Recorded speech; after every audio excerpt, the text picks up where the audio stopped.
Hello guys, welcome to Abhishek Jha classes. क्या हाल चाल है मेरे प्यारे प्यारे जीव जंतुओं। आज हम लोग एक नया सब्जेक्ट और करने वाले हैं जिसका नाम है सेल्स मैनेजमेंट। बहुत ही बेहतरीन सब्जेक्ट है। किसी किसी का कॉलेज में सेल्स मैनेजमेंट है, किसी किसी का कॉलेज में ई बिजनेस है।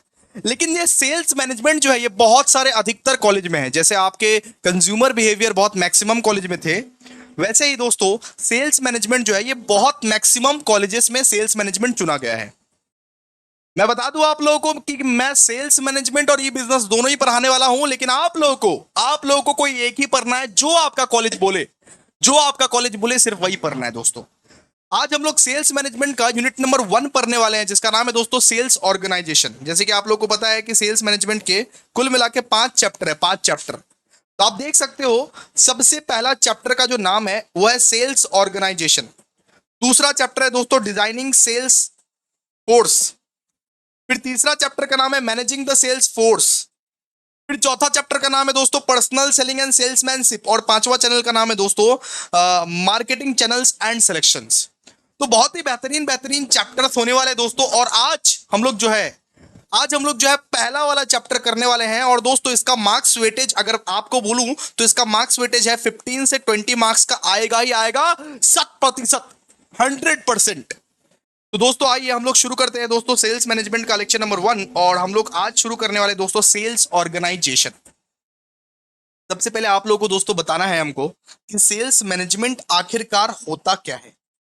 सेल्स मैनेजमेंट आखिरकार होता क्या है, किसको बोलते हैं सेल्स मैनेजमेंट, क्या है ये सेल्स मैनेजमेंट जो आप सब्जेक्ट पढ़ रहे हो, उस सब्जेक्ट का मतलब क्या है। तो दोस्तों आइए इसको पढ़िए जरा ध्यान से। Sales management refers to the process of planning, directing, controlling the personal selling activities of a business. मतलब एक बिजनेस में जो सेलिंग होता है, एक बिजनेस में जो आप बेचते हो सामान को, उसका किस तरीके से प्लानिंग करना है, किस तरीके से डायरेक्टिंग करना है, किस तरीके से कंट्रोलिंग करना है, ये सब सारा जो प्रोसेस करते हो, दोस्तों उसको बोलते हैं दोस्तों सेल्स मैनेजमेंट। एक बिजनेस में जो सेल हो रहा है, जैसे मान लो अभिषेक झा क्लासेस में जो कोर्सेज सेल होते हैं उसका मैं प्लानिंग किस तरीके से करता हूं, डायरेक्टिंग किस तरीके से करता हूं, कंट्रोलिंग किस तरीके से करता हूं, इसको मैं क्या बोलूंगा, इसको मैं बोलूंगा दोस्तों सेल्स मैनेजमेंट। इस चीज को मैं बोलूंगा सेल्स मैनेजमेंट। इसके अंदर क्या है सुनिए, इसके अंदर क्या है। It involves strategies and actions to manage sales team. मतलब इसमें क्या होता है, सेल्स मैनेजमेंट में क्या होता है, सेल्स मैनेजमेंट में बेटा स्ट्रैटेजीज होता है या एक्शंस होता है कि किस तरीके से सेल्स टीम को मैनेज करना है। जो आपका सामान बेचेगा दोस्तों उस टीम को बोलते हैं सेल्स टीम। किस तरीके से सेल्स टीम को मैनेज करना है, किस तरीके से सेल्स का प्लान बनाना है, किस तरीके से सेल्स का टारगेट बनाना है, किस तरीके से देखना है, परखना है, उसको उन लोगों को परखना है, देखना है किस तरीके से उनके परफॉर्मेंस को देखना है, मॉनिटर करना है, किस तरीके से कस्टमर के साथ रिश्ता बनाना है, किस तरीके से कस्टमर के साथ जो है बेटा रिश्ता बनाना है। यह आपको सिखाता है दोस्तों सेल्स मैनेजमेंट। सेल्स मैनेजमेंट क्या है, सेल्स मैनेजमेंट एक प्रोसेस है, एक पद्धति है दोस्तों जो कि प्लान करता है, डायरेक्ट करता है और कंट्रोल करता है पर्सनल सेलिंग एक्टिविटीज को। पर्सनल सेलिंग एक्टिविटीज को सेल्स मैनेजमेंट में ऐसा स्ट्रैटेजीज है, ऐसा एक्शंस है जो कि हेल्प करता है to manage a sales team, to develop sales plan, to set sales target and to monitor performance of salesman.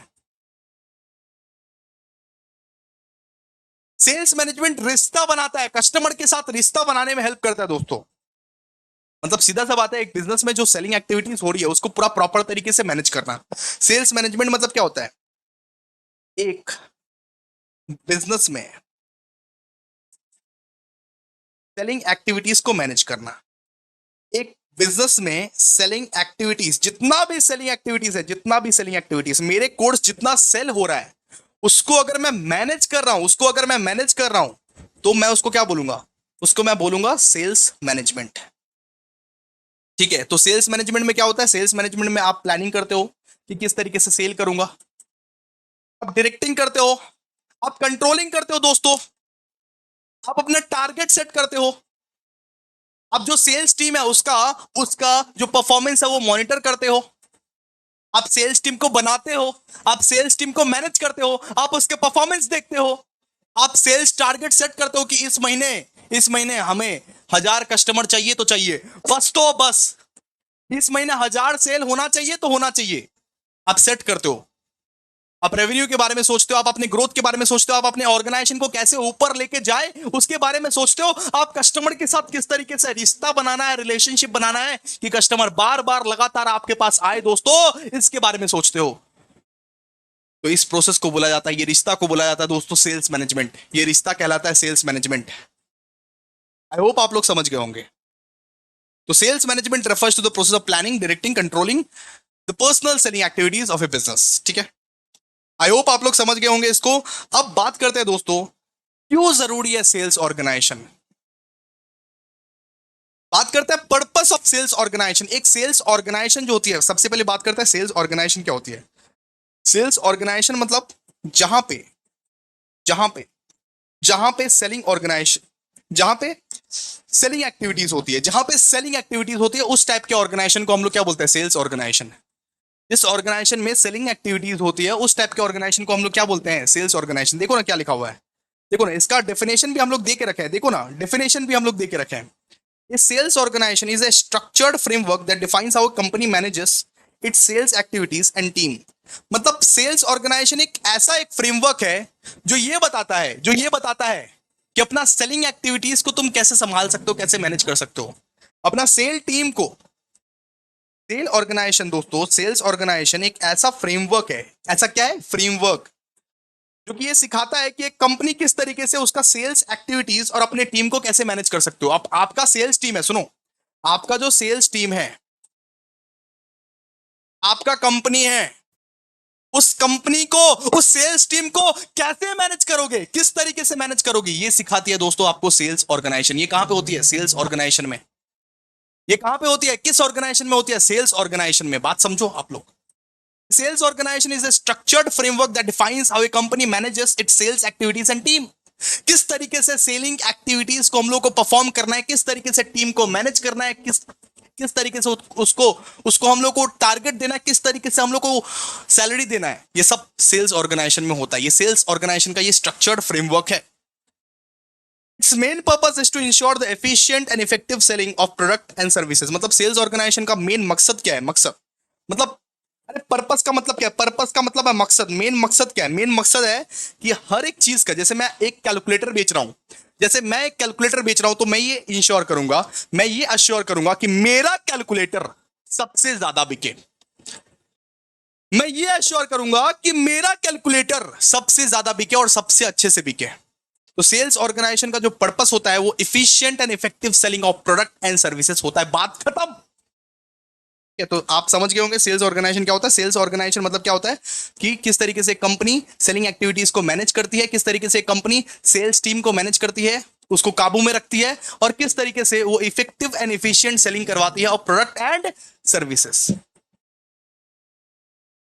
अब इसके जरूरत को समझते हैं, क्यों जरूरी है, क्यों जरूरी है, इसका पर्पस क्या है, इसका मकसद क्या है, क्यों जरूरी है सेल्स ऑर्गेनाइजेशन, इसका मकसद क्या है। सबसे पहले तो भैया specialisation of sales task, assign specific role, जैसे मान लो क्लोजिंग हो गया, जैसे मान लो प्रोस्पेक्टिंग हो गया, टू इंक्रीज एफिशिएंसी एक्सपर्टीज। मतलब मान लो अपने सेल्स टीम में, सेल्स टीम में, सेल्स टीम में किसी को एक काम दे दिया तुमने, किसी को दूसरा काम दे दिया, किसी को तीसरा काम दे दिया। सेल्स टीम में बहुत सारा काम होता है ना, किसी को एक काम दे दिया, किसी को दूसरा काम दे दिया, किसी को तीसरा काम दे दिया, उसको हम लोग क्या बोलते हैं, स्पेशलाइजेशन ऑफ सेल्स टास्क। कोई मान लो कि घर जाके बेचेगा, कोई कोई दुकान जाके बेचेगा, कोई वो सामान जुगाड़ करके रखेगा, अलग अलग स्पेसिफिक रोल दे दिया मैंने। ये मकसद होता है दोस्तों सेल्स ऑर्गेनाइजेशन का, ये पर्पस होता है सेल्स ऑर्गेनाइजेशन का। What are the purpose of sales organisation. सबसे पहले तो भैया स्पेशलाइजेशन ऑफ सेल्स टास्क, जो सेल कर रहे हो तुम, अलग अलग जन को अलग अलग स्पेसिफिक रोल देना, अलग अलग जन को अलग अलग स्पेसिफिक रोल देना, कि कोई गोडाउन संभालेगा, कोई वेयर हाउस संभालेगा, कोई सेल करने जाएगा, कोई सेल करके आएगा, कोई रिटर्न लेगा। अलग अलग काम के लिए अलग अलग जन को असाइन करना। सेल्स टीम तो बहुत बड़ा होता है भाई, 100 जन 200 जन का टीम रहता है, तो अलग अलग जन अलग अलग जगह जाएगा ना। मान लो एक जन को भेज दिया हम पार्क सर्कस, एक जन को भेज दिया बालीगंज, एक जन को भेज दिया लेक गार्डन्स, अलग अलग जगह पे अलग अलग हम जन को भेज दिए। एक जन को वेयर हाउस में टिकाए, एक जन को बाहर भेज दिए बेचने के लिए। एक खूबसूरत लड़की दिखी, बोली कि तुमको जाने का दरकार नहीं है कहीं बाहर, तुम फेयर एंड लवली लगा के वेयर हाउस में ही रहो, और एक काला कलूटा सा इंसान था, उसको बोला जा धूप में बेच पेन। तो स्पेशलाइजेशन ऑफ सेल्स टास्क का मतलब हर एक जन को हम लोग हर एक चीज असाइन किए हैं, हर एक बंदे को हम लोग हर एक चीज असाइन किए हैं। ठीक है, ये क्या है, ये पर्पस ऑफ सेल्स ऑर्गेनाइजेशन, ये पर्पस ऑफ सेल्स ऑर्गेनाइजेशन है। इसके बाद सेल्स ऑर्गेनाइजेशन में सबको सबका रोल पता रहता है, clear role definition. Clear role definition मतलब सबको सबका रोल पता है कि मेरे को क्या करना है, अरे तुमको क्या करना है, मेरे को क्या करना है, मेरे को पता है। Avoids confusion by defining who is responsible for what. Sales organisation में दोस्तों हर किसी को हर कुछ पता है, मेरे को पता है कि मेरे को करना क्या है।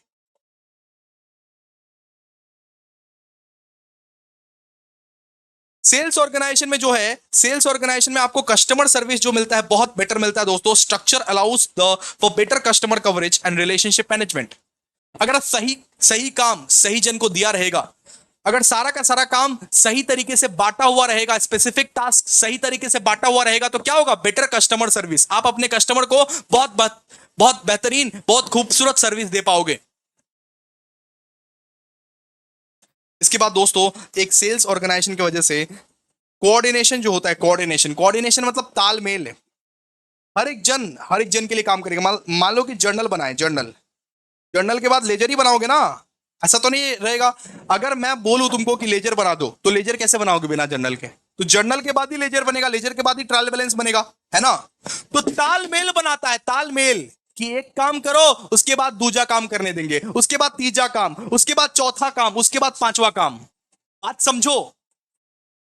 तो enhances communication between sales people, marketing, production and distribution. हर एक काम कोऑर्डिनेटेड मैनर में होता है, हर एक काम तालमेल बना के होता है, ताल से ताल मिला।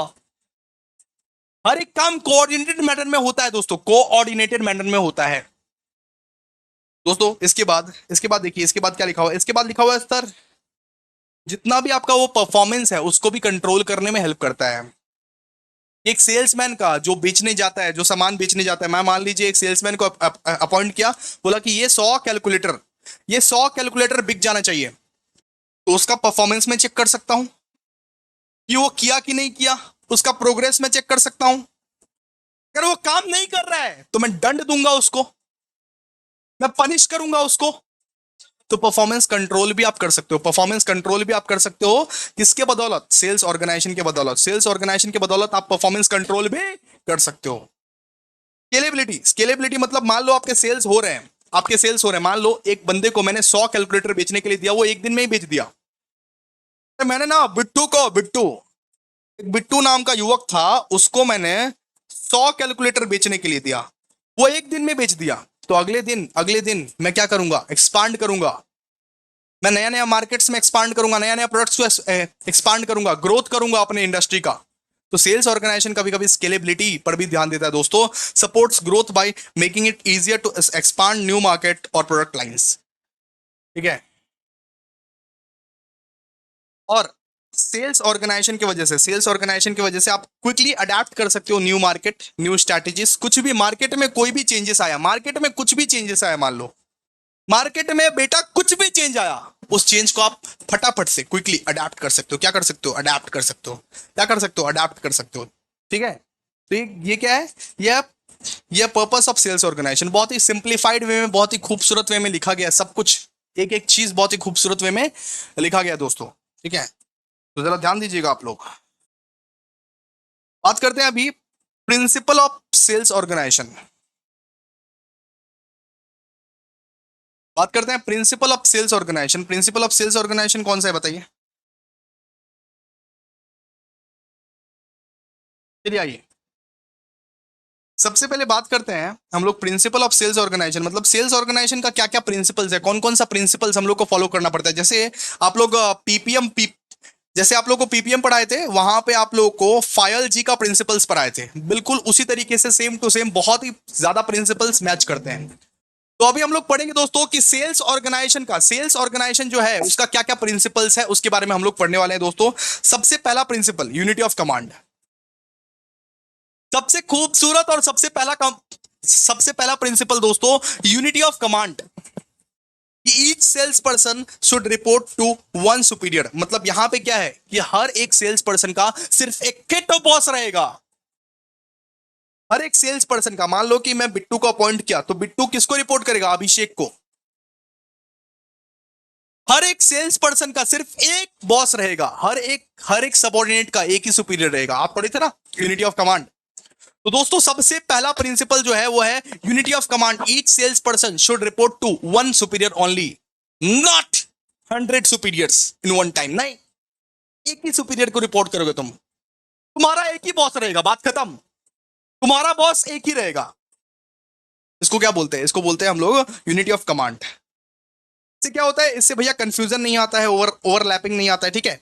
इसके बाद यूनिटी ऑफ कमांड हो गया, इसके बाद क्या आता है? स्पेशलाइजेशन।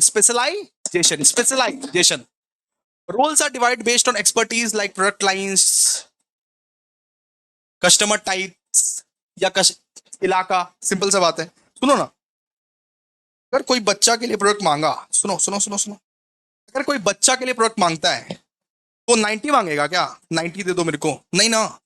अगर कोई बच्चे के लिए प्रोडक्ट मांगा तो कौन कौन सा प्रोडक्ट बच्चे के लिए है बस बताओ। तो टॉयज आ गया नॉर्मली, ठीक है, हगीज आ गया, हगीज आ गया, ठीक है। ये सब क्या है? ये सब स्पेशलाइजेशन है बच्चे के लिए,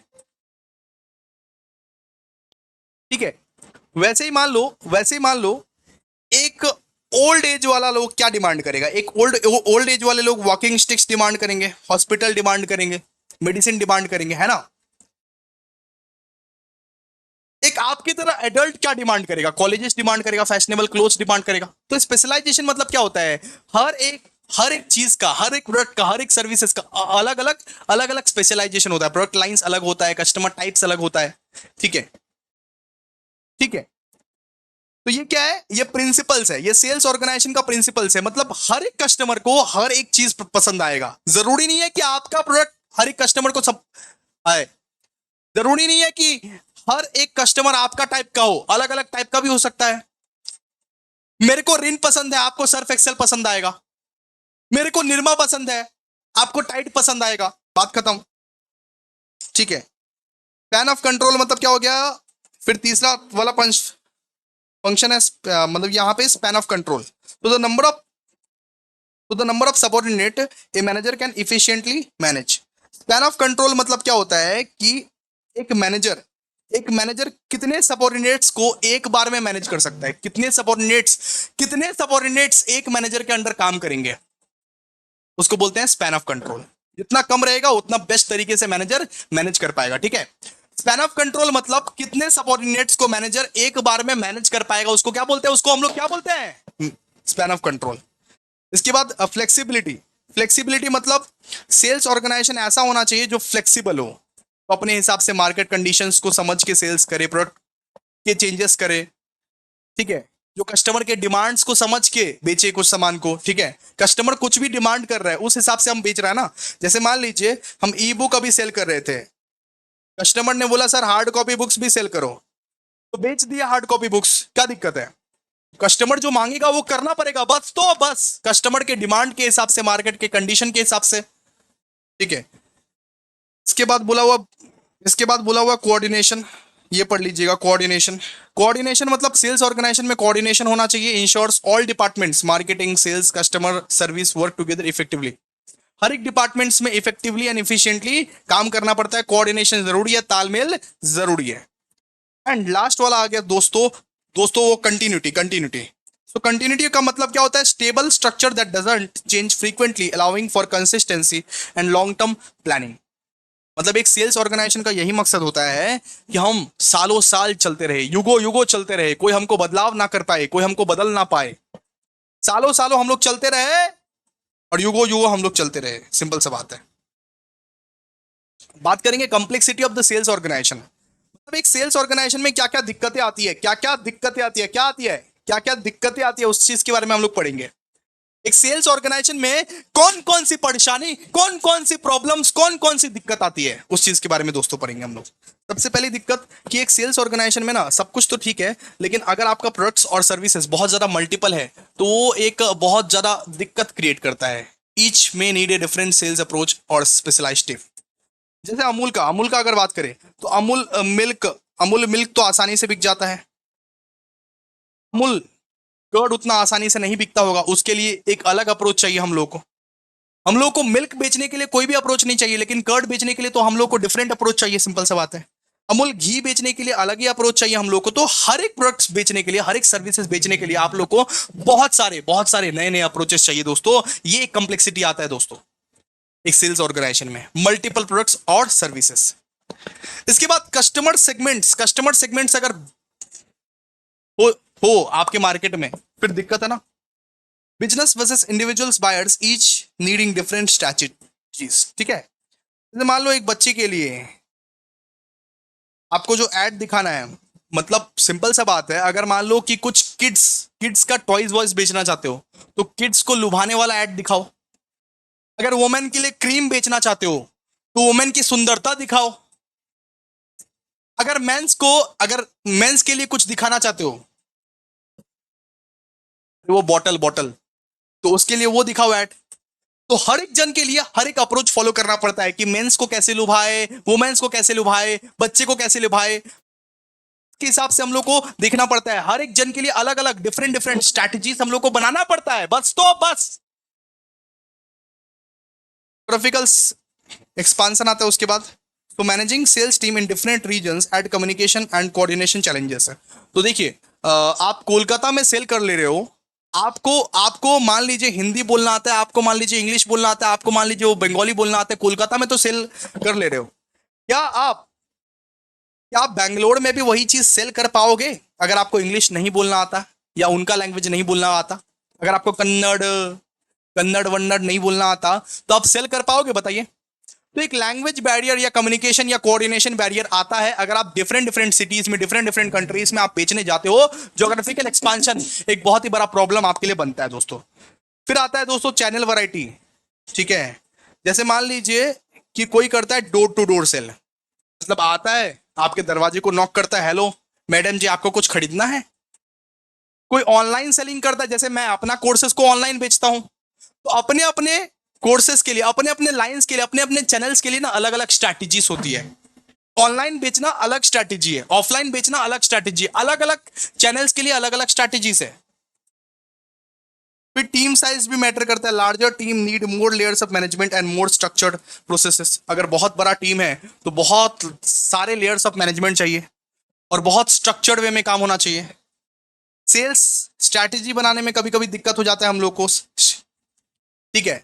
सेल्स मैनेजमेंट तो कर रहे हैं लेकिन हम लोगों को सेल्स स्ट्रैटेजी बनाना बहुत ज्यादा दिक्कत हो जाता है। Strategic selling, consultative selling, solution selling, each adds layer of required knowledge and training. मतलब हर एक चीज के लिए, हर एक लेयर के लिए आपको स्ट्रैटेजिक सेलिंग करना है, कंसल्टिव सेलिंग करना है, सॉल्यूशन सेलिंग करना है, लेकिन हर एक लेयर के लिए आप लोग को दोस्तों नॉलेज चाहिए, ट्रेनिंग चाहिए।